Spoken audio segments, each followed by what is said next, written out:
ভাই বললেন দুষ্টুমি করবা না, বললেন নাসরুদ্দিন পাটোয়ারি। জানাবো ইরানে নতুন করে হামলা চালাচ্ছে ইসরায়েল। দুবাইয়ে বিকট বিস্ফোরণের শব্দ, আগুন ধোঁয়ায় আতঙ্ক। মধ্যপ্রাচ্য নিয়ে জামাত আমিরের পোস্ট।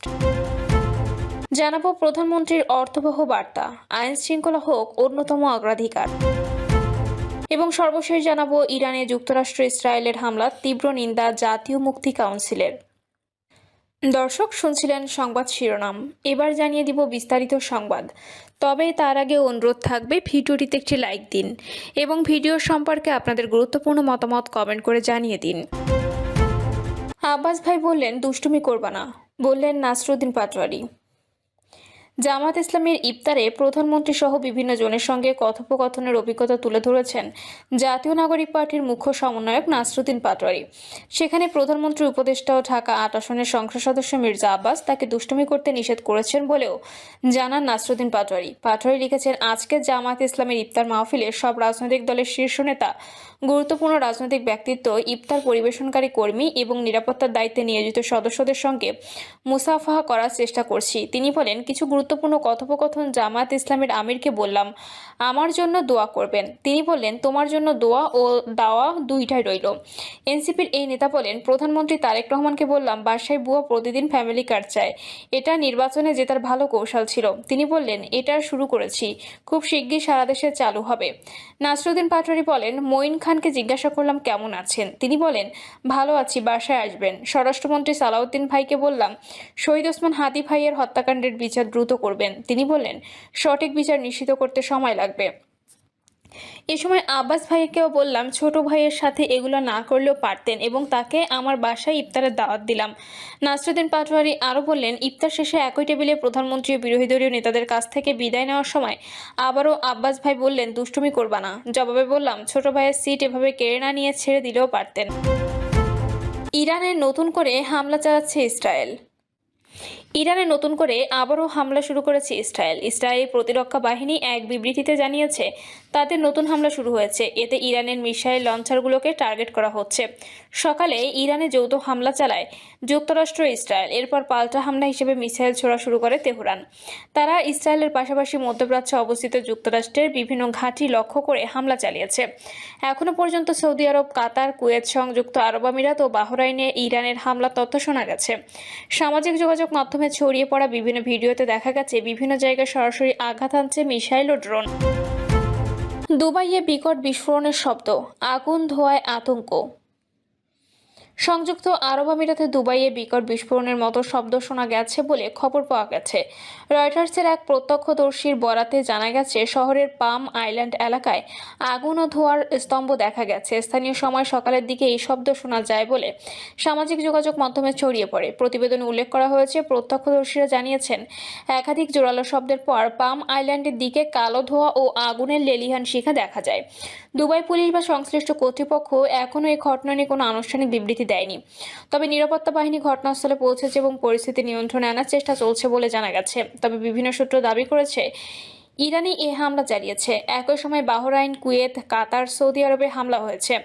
এদিকে পাল্টা হামলায় অংশ হিসেবে ইসরায়েলের একের পর এক ক্ষেপণাস্ত্র ছুড়ছে ইরান। তবে ইসরায়েলের দাবি করেছে এর বেশিরভাগ ভূপাতিত করা হয়েছে, কিন্তু আরও হামলার ভয়ে নাগরিকদের ব্যাংকারে অবস্থানের নির্দেশ দিয়েছে দখলদার ইসরায়েলি কর্তৃপক্ষ। মধ্যপ্রাচ্য নিয়ে জামাত আমিরের পোস্ট।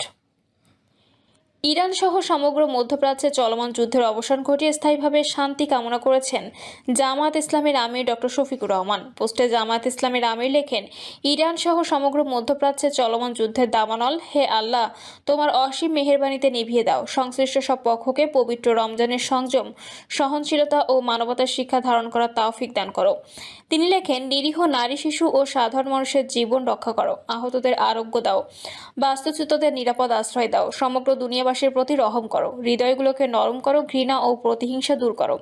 ডক্টর শফিকুর রহমান লেখেন, হে রাব্বুল আলামিন, ন্যায়ের ভিত্তিতে স্থায়ী শান্তি প্রতিষ্ঠা করো এবং একটি নিরাপদ শান্তির পরিবেশ নিশ্চিত করে দাও। প্রধানমন্ত্রীর অর্থবহ বার্তা, আইন শৃঙ্খলা হোক অন্যতম অগ্রাধিকার। প্রধানমন্ত্রী আইন শৃঙ্খলা বাহিনীর প্রতি এমন একটি বার্তা দিয়েছে যা শুধু তাৎপর্যপূর্ণ নয়, আশা জাগানিয়াও বটে। অপকর্মে জড়িতদের বিরুদ্ধে কঠোর ব্যবস্থা নিতে তিনি আইন শৃঙ্খলা বাহিনীকে নির্দেশ দিয়েছেন। বলেছেন, অপরাধী যে দলেরই হোক না কেন কোনো ছাড় দেওয়া চলবে না, আইনের শাসনই হবে রাষ্ট্র পরিচালনার শেষ কথা। তার এই বার্তা দলের বিভিন্ন স্তরে নেতাকর্মীদের কাছে পৌঁছে দেওয়া হয়েছে। আশার কথা, প্রধানমন্ত্রীর এই বার্তার ফলো আপ শুরু হয়েছে। ইতোমধ্যে দেশের কয়েকটি জায়গায় বিএনপি নেতাকর্মীদের বিরুদ্ধে দলীয় ও আইনগত ব্যবস্থা নেওয়া হয়েছে। বলতেই হবে, সরকার তথা প্রধানমন্ত্রী শুরুটা করেছেন খুব ভালোভাবে। ব্যক্তিগত ও রাষ্ট্রীয় কিছু বিষয়ে তিনি এমন কিছু ব্যতিক্রমী সিদ্ধান্ত নিয়েছেন যা সবার দৃষ্টি কেড়েছে।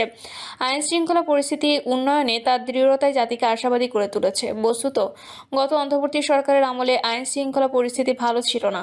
যেখানে সেখানে মবের কারণে সামাজিক শৃঙ্খলার অবনতি হয়েছিল, নিহতের সংখ্যাও অনেক। নির্বাচনের আগে দেশবাসী আশা ব্যক্ত করেছিল, নির্বাচিত সরকার গঠিত হলে পরিস্থিতির উন্নতি হবে। সেই প্রত্যাশায় পূরণ করার লক্ষ্যে প্রধানমন্ত্রী দৃঢ় অবস্থান নিয়েছেন। যে কোনো সরকারের একটি অন্যতম দায়িত্ব সমাজের নিরাপত্তা নিশ্চিত করা। মানুষের জীবন, সম্পদ ও সম্ভ্রম রক্ষা করা না গেলে রাষ্ট্রের সব অর্জনই অর্থহীন হয়ে পড়ে। সুতরাং অবকাঠামো ও অন্যান্য উন্নয়নের সঙ্গে জননিরাপত্তা অগ্রাধিকার পাওয়া উচিত। গত রেজিমে আমরা জননিরাপত্তার অভাব লক্ষ্য করেছি। আমরা আশা করতে চাই পরিস্থিতির উন্নয়ন ঘটবে এবং সুশাসনের জন্য মধ্য দিয়ে দেশ এগিয়ে যাবে। সুশাসনের দুটি প্রধান দিক হলো স্বচ্ছতা ও জবাবদিহিতা। এই দুটি বিষয় নিশ্চিত করা হবে বলে আমাদের বিশ্বাস। দেশের আইন শৃঙ্খলা পরিস্থিতির উন্নয়নে অপকর্মকারী ও অপরাধীদের দমন করার যে নির্দেশনা পেয়েছে আইন শৃঙ্খলা বাহিনী, তা যেন অক্ষরে অক্ষরে পালিত হয়। দলমত নির্বিশেষে অপরাধীকে অপরাধী হিসেবেই দেখতে হবে। সাধারণ মানুষের উচিত হবে অপরাধ দমনে আইন শৃঙ্খলা বাহিনী সহযোগিতা করা। আইন হাতে তুলে নেওয়ার প্রবণতা থেকে বেরিয়ে আসতে হবে। প্রধানমন্ত্রীর বার্তার পর নাগরিক সমাজ নিজ নিজ দায়িত্ব সম্পর্কে সচেতন হবে বলেও আমরা প্রত্যাশা করতে পারি। দেশের সার্বিক পরিস্থিতির উন্নয়নে সরকারকে সহযোগিতা করা নাগরিকের দায়িত্বও বটে। ইরানে যুক্তরাষ্ট্র ইসরায়েলের হামলার তীব্র নিন্দা জাতীয় মুক্তি কাউন্সিলের। ইরানে যুক্তরাষ্ট্র ইসরায়েল যৌথ হামলায় তীব্র নিন্দা জানিয়েছে জাতীয় মুক্তি কাউন্সিলের। সংগঠনটি আগামী 2রা মার্চ ঢাকা সহ সারা দেশে বিক্ষোভ সমাবেশের ডাক দিয়েছে। জাতীয় মুক্তি কাউন্সিলের সম্পাদক ফয়জুল হাকিম এক বিবৃতিতে বলেছেন, এই হামলা শুধু ইরানের জনগণের উপর নয়, বরং বিশ্বের সাম্রাজ্যবাদ, উপনিবেশবাদ, ইহুদিবাদ বিরোধী স্বাধীনতাকামী জনগণের উপর এক নগ্ন হামলা। বিবৃতিতে তিনি বলেন, সাম্রাজ্যবাদ, উপনিবেশবাদ, ইহুদিবাদের বিরুদ্ধে বিশ্বব্যাপী জনগণের আন্তর্জাতিক ঐক্য ও প্রতিরোধ গড়ে তোলার ঐতিহাসিক দায়িত্ব ও কর্তব্য এখন আমাদের সামনে।